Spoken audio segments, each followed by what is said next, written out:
Assalamualaikum warahmatullahi wabarakatuh. Bismillahirrahmanirrahim.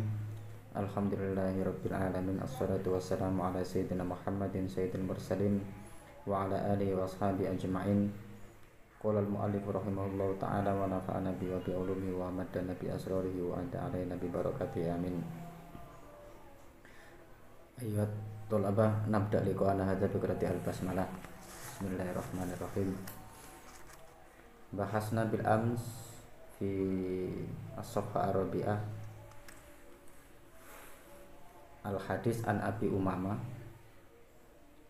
dzikira li Rasulillah sallallahu alaihi wasallam rajulani ahaduhuma abidun wal akharu alim faqala alaihi afdhalus salati wassalam fadlul alim alal abid ka fadli ala adnakum. Fi hadzal hadis hunaka fadilatul alim wal abid. Al alim huwa man ya'lam syai' man lahu ilmun, wa abidun huwa man ya'bud ilallah ay kana amaluhu kasirun fil ibadah wal alim kana ilmuhu kasir. Wa qala sallallahu alaihi wasallam anal alim afdal minal abid. Fi hadisin ba'da yuqawi hadzal hadis summa qala Rasulullah sallallahu alaihi wasallam innallaha wa malaikatahu wa ahla samawati wal ardi hatta annamla fi hujriha wa hatta al-hud la yusalluna ala muallimin nas al-khair. Fa nabahasu fi hadzal hadis innallaha wa malaikatahu setuhune Allah lan para malaikat-malaikate wa ahla samawat lan penghudi pira-pira langit wal ard lan bumi hatta namlah sehingga semut fi hujriha ing dalem lenge semut wa hatta al-hud ada bimakna hewan laut, ikan, jenis-jenis ikan. La yusalluna padha njalukna ngapura sapa iki mang sapa ahlu samawat ila iki mang ila al-hud njalukna ngapura ing sapa ala muallimin nas maring ing atase wong kang padha ngajari menungso al khair ing kebagusan. Jadi para malaikat Allah lan para malaikat dan seluruh penghuni langit dan bumi sampai semut, bahkan semut di leng-leng lengnya semut itu tempat tinggalnya semut itu ya, semut-semut yang berada di leng-lengnya itu, dan sampai semua jenis ikan yang di lautan itu mendoakan orang-orang yang mengajarkan kebaikan kepada manusia. Orang-orang yang mengajarkan kebaikan kepada manusia ini sangat luas. Boleh diartikan itu guru, boleh diartikan itu para asatid, guru-guru TPQ, atau siapapun dalam konteks yang mengajarkan kebaikan kepada manusia. Kebaikan ini kalau kita jabarkan juga sangat luas. Kebaikan yang bagaimana? Ya seluruh kebaikan. Di sana ada walaupun bukan pondok pesantren, walaupun bukan seperti sekolahan, akan tetapi ada majelis-majelis ilmu. Walaupun hanya halaqah kecil, kalau bahasanya anak-anak sekarang itu anak-anak milenial, diskusi ilmiah yang mungkin mereka adakan di warung-warung kopi atau di pojok-pojok kafe atau di mana, itu terserah, itu masalah tempat, masalah kemasan. Akan tetapi yang terpenting adalah isi diskusi itu bagaimana. Apakah di sana diskusi itu mengajarkan apa? Kebaikan, atau mengajarkan suatu ilmu, atau mengajarkan hanya omong kosong atau ngomong tiada ada gunanya. Maka di sini letak kualitas suatu majelis. walaupun itu di warung kopi, walaupun itu hanya majelis-majelis samping jalan, akan tetapi isi omongan itulah yang terpenting. Daripada kita seakan-akan terlihat majelis ilmu, akan tetapi di situ terdapat ujaran-ujaran atau perkataan-perkataan yang memang tidak diridhoi oleh Allah. Contoh misalkan mengumpat, gibah, atau mencaci maki di dalam suatu majelis ilmu, dan ini tidak bermanfaat. Yang terpenting adalah isi dari suatu perkumpulan itu, atau tidak perkumpulan atau apalah, obrolan-obrolan ringan, yang penting adalah intinya. Inti dari pertemuan atau perkumpulan itu adalah mengajarkan manusia kepada kebaikan, mengajak manusia kepada kebaikan. Jamiah tahlil, ibu-ibu mungkin apa fatayat atau muslimat mengadakan perkumpulan, di situ ada jalinan ukhuwah, jalinan silaturahim satu sama lain, dan ketika mereka saling bertemu itu sedikit banyak akan mereka bercerita tentang kehidupan mereka, dan satu sama lain saling menasehati tentang menasehati akan suatu kebaikan, mengajak kepada suatu kebaikan.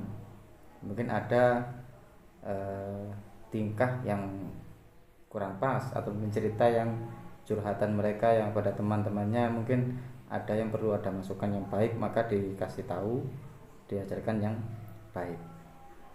Ini termasuk mu'allimin nas al khair. Di sana ada misalkan kultum atau sejenisnya itu.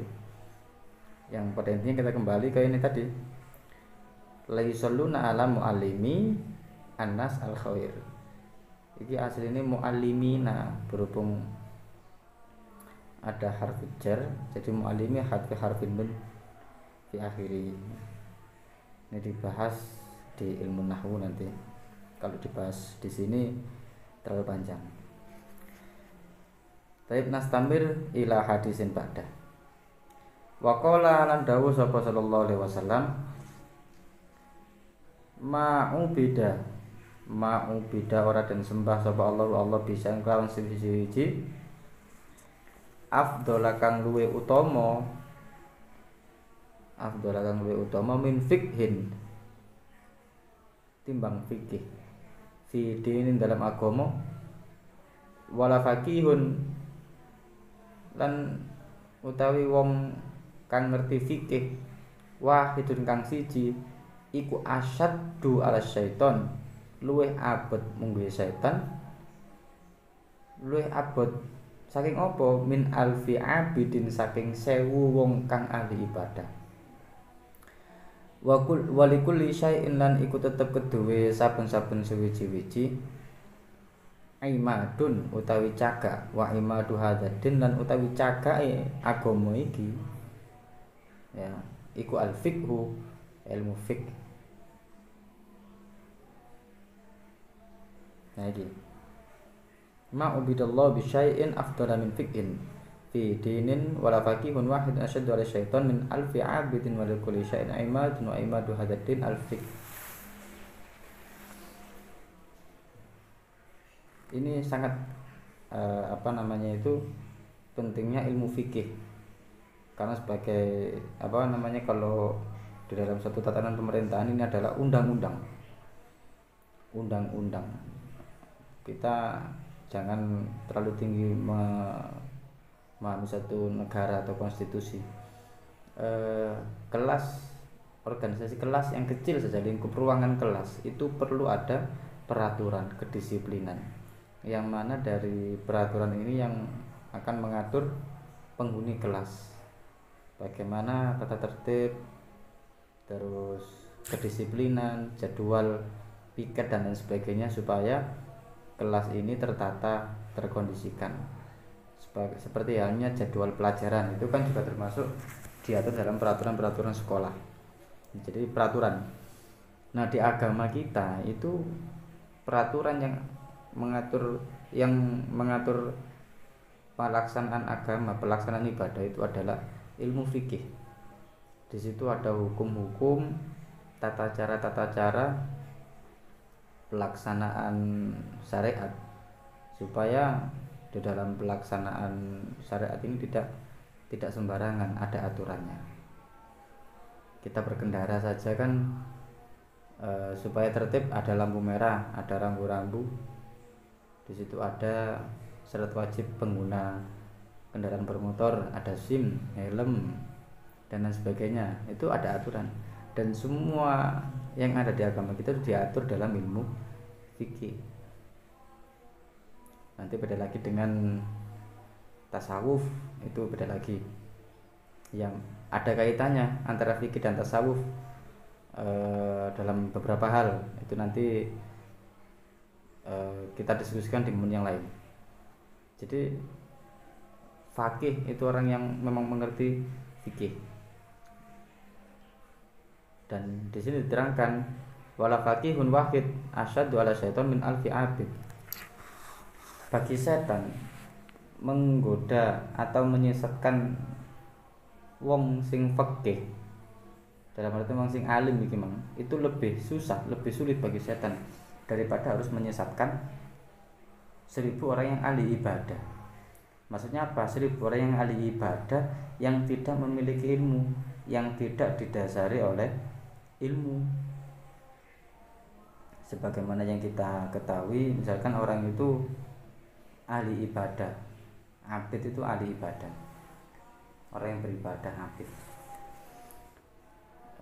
Hitung-hitungannya wong sing ahli ibadah ini kan semakin banyak yang saya kerjakan dalam konteks kebaikan, maka tabungan kebaikan saya semakin banyak. Dan ketika tabungan kebaikan saya semakin banyak, maka saya nanti akan mendapat balasan surga. Nah, wong ahli ibadah kan kalkulasinya itu, ini dalam konteks ahli ibadah yang tidak yang secara keilmuan dia tidak begitu dalam, hanya sebatas ibadah. Dia kan di pikirannya itu targetnya adalah surga. Bahkan sang pemilik surga pun tidak dilihat. Oke, mergawe sing apik, ibadah sing akeh, gambaran kok mati mlebu surga. Dalam kondisi seperti ini, ketika orang sudah merasa ibadahnya banyak, sudah merasa wong iki wis gak tau maksiat, tuh aku iki wong sing gak tau maksiat ya. Tak hitung-hitung ket esuk sampai sore sampai bengi kan ngilokno wong blas yo gak ngibah wong blas yo gak.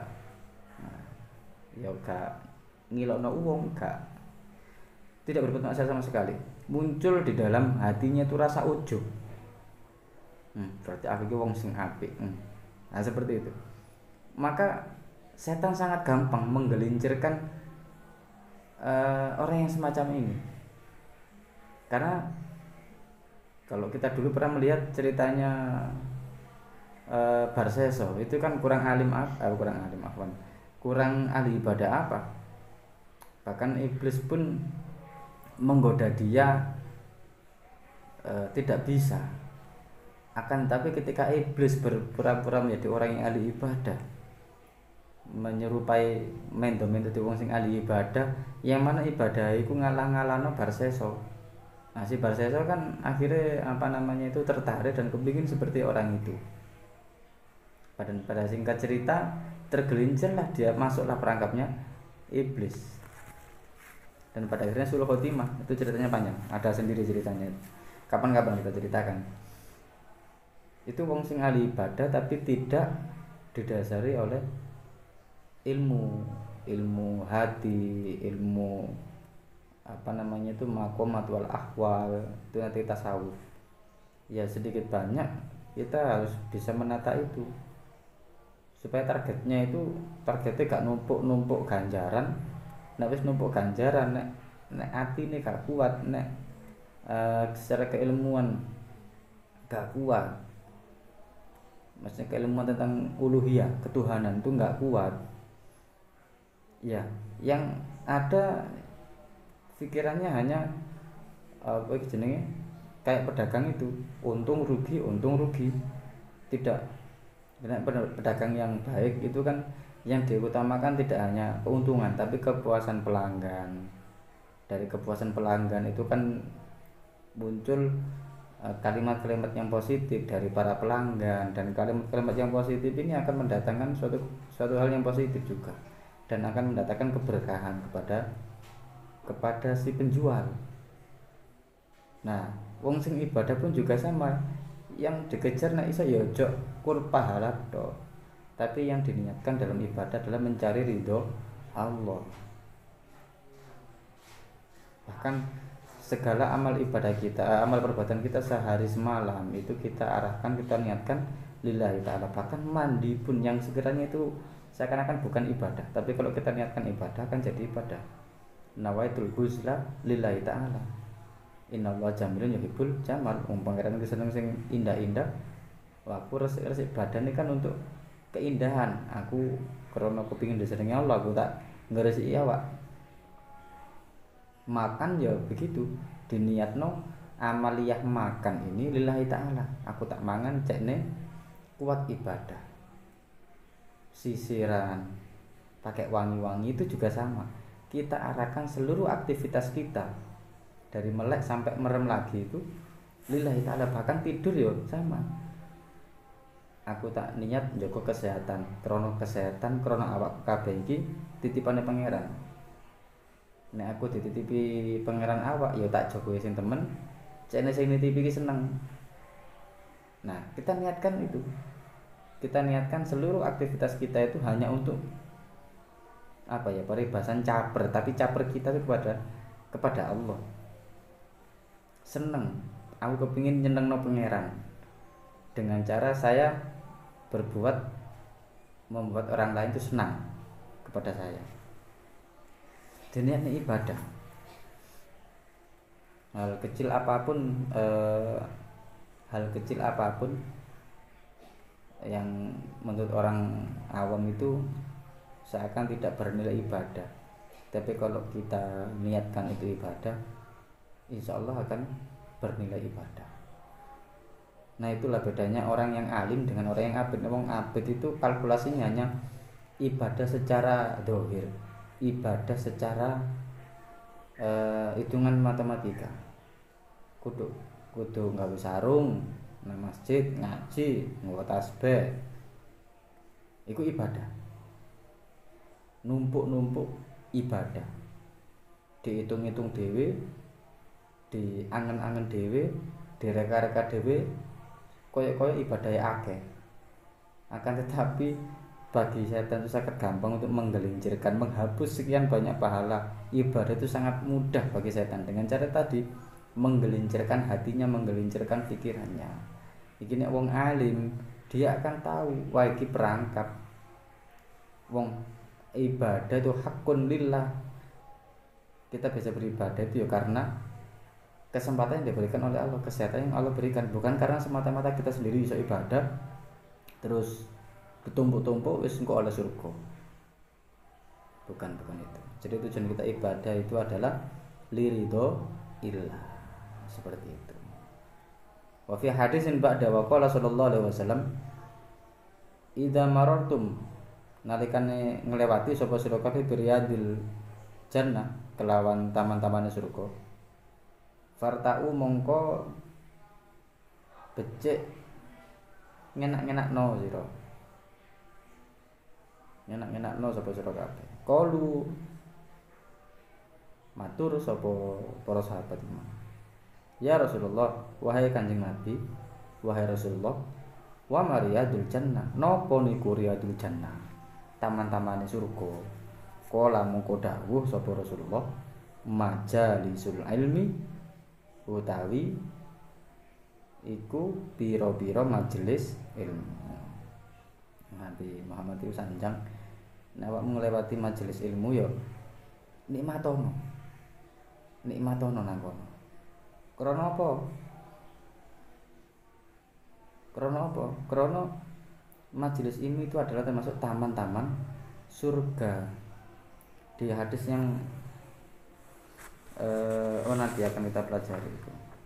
Sudah kemarin. Adunya mal'unun ma fiha illa zikrullah maula wa ma walahu wa aliman ta'aliman. Zikrullah. majelis-majelis ilmu itu juga termasuk dalam rangka zikir kepada Allah. Riyadul Jannah, taman-taman surga. Ono pengajian, yo ikut gabung di situ. Ada majelis ilmu, misalkan ngaji di masjid, atau ada kultum biasanya itu majelis ilmu.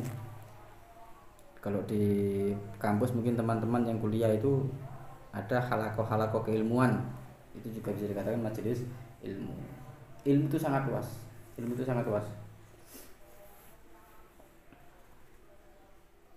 Jadi ketika kita melewati suatu majelis ilmu, halaqah keilmuan itu kita disuruh Rasulullah santai-santai nang kono, nikmatono kamu itu lagi berada di Riyadul Jannah.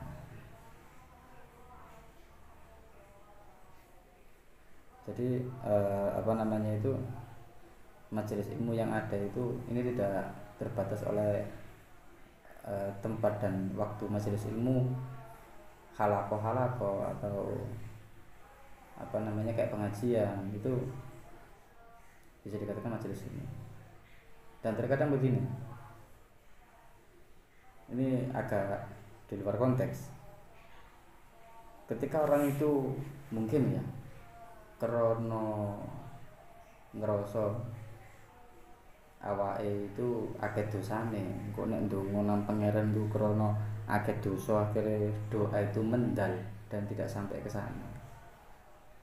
Ya kita harus secara secara manusiawi kita nemplek di majelis-majelis ilmu itu. Kita nemplek kepada para kiai yang lagi berdoa kepada Allah, kita ikut amin. Di saat para kiai, orang-orang para ulama sing alim-alim yang dekat dengan Allah itu berdoa, itu kita ikut di situ dan kita sampaikan sambil berdoa apa yang kita hajatkan. Siapa tahu karena para kekasih Allah yang berdoa, aku para malaikat ngangkat doa-doai para jamaah, nggak terkecuali. Jadi towere langsung itu nyundul langit, dan kekuatan wifi-nya tuh wifi langsung munggah nang langit. Kalau kita sendiri sudah jaringan nggak ada 4G, 3G atau apa itu untuk itu karena kakek dosa. Jadi sinyal ilahiyah itu tidak nyampe, tapi karena kita itu punya berdekatan dengan tower wifi, ya dekat dengan tower wifi, akhirnya jaringan kuat. Nah di saat itu kita harus segera browsing, segera berdoa kepada Allah. Ya para malaikat yang mungkin arek kan dosa ndonga dhewe gurung kawan munggah, karena bareng para ulama, bareng para kiai ndonga nang majelis ilmu yo teko. Ya. Akhirnya diijabah oleh Allah semua. Karena itu tadi fadilatul jamaah, fadilatu majalisul ilmi, fadilatu majalisil ilmi. Jadi seperti itu. Nek ndonga dhewe kok kira-kira gak tutuk krana awak dhewe kakean dosa, ya sadar diri. Kudu nyidek karo tower-towere langit sing wifi-ne iki kenceng. Sapa iku? Para ulama, para kiai, para sesepuh sing ilmune iki tuwa-tuwa, sing ibadahe tidak diragukan lagi. Nyidek njaluk donga. Nah, seperti itu. At-tarhib min ta'allumil ilmi wallahu alam bissawab. Maulaya sholli wa sallim daiman abada ala habibika khairi khalqi kullihim wal habibul ladzi turja syafa'atuhu likulli hawlin minal ahwali muqtahini ya rabbi bil mustafa balligh maqasidana waghfir lana ma madha ya wasi'al karami ya arhamar rahimin ya arhamar rahimin ya arhamar rahimin farij 'alal muslimin. Subhanakallahumma bihamdika asyhadu an la ilaha illa anta astaghfiruka wa atubu ilaik. Da'wahum fiha subhanakallahumma wa tahiyyatuhum fiha salamun alhamdulillahi rabbil alamin. Assalamualaikum warahmatullahi wabarakatuh.